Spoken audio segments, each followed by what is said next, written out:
مرتضی وہاب کی زیر صدارت کراچی میٹروپولیٹن کارپوریشن کی کونسل کا اجلاس ہوا ہے۔ قرارداد پیش کرنے کے دوران اراکین نے شور شرابہ کیا ہے۔ معاملہ کیا ہے، تفصیلات جانتے ہیں اپنے نمائندے سلیمان سعادت خان سے۔ سلیمان، کیوں کیا جا رہا ہے احتجاج؟ کیا قرارداد پیش ہو رہی تھی؟ جی دیکھیں، آج کونسل کا دوسرا اجلاس ہے کراچی کی، اور اس اجلاس کی صدارت میئر کراچی بیرسٹر مرتضی وہاب کر رہے ہیں، جہاں پر دیگر جماعتیں جس میں جماعت اسلامی بالخصوص احتجاج کر رہی ہے۔ جب سے یہ اجلاس شروع ہوا ہے، اجلاس میں فلسطین کی مظلوم عوام پر جاری اسرائیلی جارحیت کی قرارداد پیش کی گئی، جسے کثرت رائے سے منظور کیا گیا، لیکن جیسے ہی یہ پیش کی گئی اس کے فوری دوران جو ہے ہم نے دیکھا جو جماعت اسلامی کے کارکنان ہیں انہوں نے بینرز آویزاں کیے قبضہ میئر کے، اور شدید نعرے بازی جو ہے وہ میئر کراچی کے خلاف جو ہے وہ اس وقت بھی کی جا رہی ہے۔ گزشتہ 15 منٹ سے یہ اجلاس جاری ہے، لیکن اجلاس کے دوران کسی بھی وقت ہم نے نہیں دیکھا کہ امن و امان کی صورتحال ہو، اور اسی طرح ہے کہ دونوں جماعتوں کی جانب سے شروع میں کیا گیا، لیکن اس وقت جو ہے وہ جماعت اسلامی کی جانب سے شدید نعرے بازی جو ہے وہ کی جا رہی ہے، اور کونسل کا اجلاس جو ہے وہ شدید طرح سے متاثر ہے۔ آج کے اجلاس کی خاص بات یہ تھی کہ کراچی کے جو ترقیاتی منصوبے ہیں اور دیگر امور ہیں انہیں چلانے کے لیے جو ہے وہ 3 درجن سے زائد کمیٹیوں کا جو ہے وہ آج انتخاب ہونا تھا۔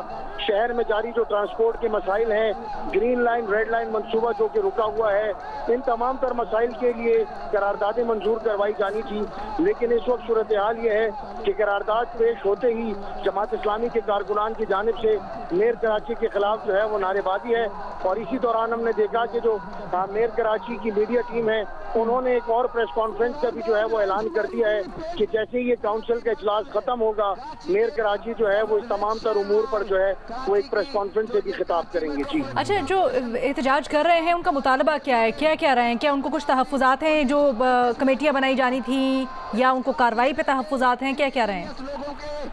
جی، جو بینرز اویزا کیے گئے ہیں اس پر یہی کہا جا رہا ہے کہ جو کراچی کا بجٹ ہے جو کہ میئر کراچی کے آنے سے قبل ہی سابق ایڈمنسٹریٹر کراچی ڈاکٹر سیف الرحمان نے منظور کیا تھا، اسے جو ہے وہ کونسل میں پیش کیا جائے، اور نہ صرف یہ بلکہ دیگر امور پر بھی جو ہے وہ کونسل میں جو ہے وہ بات کی جائے، جبکہ صورتحال یہ ہے کہ جس کا مطالبہ کیا جا رہا ہے وہ سابق ایڈمنسٹریٹر نے اپروو کیا تھا کراچی کا بجٹ میئر کراچی مرتضی وہاب کے آنے سے قبل۔ ساتھ ہی ساتھ جو شہر کے دیگر امور ہیں ان کے اوپر جو ہے وہ بات کرنے کا مطالبہ کیا جا رہا ہے، لیکن بات جو ہونی ہے وہ کراچی کے سٹی کونسل میں ہونی ہے، اور سٹی کونسل میں جب فلسطین جیسے حساس ایشو کے اوپر قرارداد پیش کی گئی تو فوری طور پر جو ہے وہ نعرے بازی شروع کر دی گئی، اور اب تک جو ہے وہ نعرے بازی جاری ہے۔ آج ایجنڈے کے مطابق 14 مختلف امور پر جو ہے وہ سٹی کونسل میں جو ہے وہ گفتگو ہونا تھی۔ جی، مختلف امور پر گفتگو ہونا تھی، انتہائی اہم امور کراچی سے جڑے مختلف منصوبوں سے متعلق کمیٹیز بھی تشکیل دینا تھی، لیکن اس وقت شور شرابہ ہو رہا ہے۔ صورتحال میں بتا رہے تھے Sulaiman Saadat Khan. Chairman peoples party Bilawal Bhutto Zardari کہتے ہیں کہ وہ کسی اور پر نہیں ملک کے عوام پر اعتماد کرتے ہیں، ملک کو مشکلات سے نکالنے کے لیے عوام کے ساتھ دینے کی اپیل کرتے ہیں۔ شانگلہ میں جلسے سے خطاب میں بلاول بھٹو کا کہنا تھا کہ انہیں ٹک ٹاک، گالم گلوچ اور گیٹ نمبر 4 کی سیاست نہیں آتی۔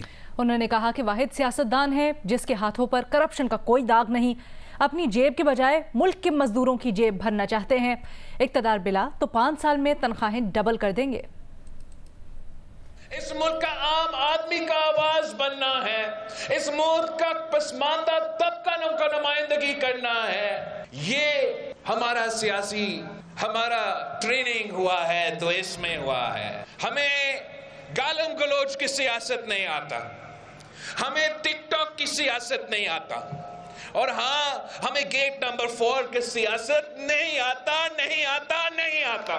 میں کہیں اور نہیں دیکھوں گا، نہ کسی سے مدد مانگوں گا، مگر آپ سے مدد مانگتا ہوں، اس ملک کے نوجوانوں سے میں مدد مانگتا ہوں، اس ملک کے بزرگوں سے میں ان کی مدد مانگتا ہوں، اس ملک کے مزدوروں سے، محنت کشوں سے، طالب علموں سے، سفید پوش طبقہ سے میں مدد مانگتا ہوں کہ میرا ملک مشکل میں ہے، میرے عوام تکلیف میں ہے، آئے میرے ساتھ دے، پاکستان پیپلز پارٹی کے ساتھ دے۔ میں آپ کو دکھاتا ہوں کہ ہم کیسے اس ملک کے عوام کی قسمت تبدیل کریں گے، ہم کیسے اس ملک کی قسمت تبدیل کریں گے۔ اسلام آباد ہائی کورٹ میں العزیزیہ اسٹیل مل ریفرنس نواز شریف کی سزا کے خلاف اپیل پر سماعت ہوئی۔ العزیزیہ ریفرنس میں نواز شریف کی سزا بڑھانے کی نیب اپیل پر بھی سماعت کی گئی۔ وکیل امجد پرویز نے کہا کہ عدالت کو دیکھنا ہے کہ پروزیکیوشن نے اس کیس میں عائد الزام کو ثابت کیا یا نہیں۔ چیف جسٹس عامر فاروق نے کہا یہ بتائیں کہ اس کیس میں الزام کیا تھا۔ وکیل امجد پرویز نے بتایا کہ اس ریفرنس میں بھی آمدن سے زائد اثاثے بنانے کا الزام تھا۔ کیس میں 22 گواہ ہیں جن میں سے اکثر ریکارڈ سے متعلق گواہ ہیں۔ انہوں نے کہا کہ 22 میں سے 13 گواہوں نے صرف بینکوں کا ریکارڈ پیش کیا، وہ گواہ چشمدید گواہ نہیں۔ یہ بھی مزید کہا کہ 2 گواہ کال اپ نوٹس لے کر جانے والے تھے، صرف 2 گواہ رہ گئے، ایک محبوب عالم اور دوسرے واجد ضیاء، ایک نیب کے تفتیشی افسر اور دوسرے GIT کے سربراہ ہیں۔ پچھلے 7 سال سے یہ موقف رہا ہے کہ نواز شریف کے والد نے العزیزیہ اسٹیل ملز بنائی تھی۔ نواز شریف کا کبھی بھی کسی طور اس سے کوئی تعلق نہیں رہا۔ احتساب عدالت کے جج اب اس دنیا میں نہیں رہے۔ جج ویڈیو سکینڈل سے متعلق اپنی درخواست کی پیروی نہیں کریں گے۔ جج ارشد ملک فوت ہو چکے، ہم اس درخواست کی پیروی نہیں کر رہے۔ جسٹس گل حسن نے کہا جج کا کانڈکٹ اس کیس کے فیصلے کے وقت ٹھیک نہیں تھا، بددیانت تھا تو اس کے اثرات ہوں گے۔ ہمیں بتائیں کہ انہیں بطور جج کیوں برطرف کیا گیا تھا، چارج کیا تھا۔ آپ اس درخواست کی پیروی کریں گے تو ہم اس کو دیکھیں گے۔ ارشد ملک اب نہیں ہیں لیکن باقی لوگ موجود ہیں، آپ اس درخواست کی پیروی کرنا چاہتے ہیں یا نہیں؟ عدالت کا نواز شریف کے وکیل سے استفسار۔ وکیل نے کہا کہ مجھے ہدایت ہے کہ جج ارشد ملک ویڈیو اسکینڈل سے متعلق درخواست کی پیروی نہیں کرنا چاہتے۔ جسٹس میاں گل حسن اورنگزیب نے کہا کہ ہم یہاں اسکرین لگا دیں گے اور ویڈیو چلا دیں گے۔ یہ بات یاد رکھیں کہ یہ 2 دھاری تلوار بھی ثابت ہو سکتی ہے۔ چیف جسٹس عامر فاروق نے کہا کہ ہمارے پاس 2 آپشنز ہیں، ایک یہ کہ معاملہ واپس احتساب عدالت کو بھجوا دیں۔ اعظم نذیر تارڑ جو کہ نواز شریف کی طرف سے ہی وکیل ہیں، انہوں نے کہا کہ نواز شریف کے ساتھ پہلے ہی بہت زیادتیاں ہو چکی ہیں، ہماری استدعا یہی ہے کہ عدالت میرٹ پر نواز شریف کی اپیل پر فیصلہ کرے۔ اس سے قبل بھی 2 اپیلوں پر فیصلہ اسی عدالت میں ہو چکا ہے۔ جسٹس گل حسن نے کہا کیس ریمانڈ بیک کرتے ہیں تو نواز شریف ملزم تصور ہوں گے، ٹرائل کورٹ کو کیس کا دوبارہ فیصلہ کرنا ہوگا۔ یہ سوال بھی کیا جسٹس گل حسن نے کہ نیب کا یہی رویہ رہا تو آپ کو مسئلہ بھی نہیں ہوگا، آپ کیوں پریشان ہو رہے ہیں؟ نواز شریف کے وکیل کے اسلام آباد ہائی کورٹ سے اپیل پر بار بار میرٹ پر فیصلہ کرنے کی استدعا سامنے آئی۔ نیب پروزیکیوٹر نے کہا کہ اپیل کا میرٹ پر فیصلہ کیا گیا تو پھر بھی تشنگی باقی رہ جائے گی۔ کسی ریمانڈ بیک کیا جاتا ہے، اگر کیس ریمانڈ بیک کیا جاتا ہے تو احتساب عدالت دوبارہ فیصلہ سنا سکتی ہے۔ نیب نے العزیزیہ ریفرنس دوبارہ سماعت کے لیے احتساب عدالت بھجوانے کی استدعا کر دی ہے۔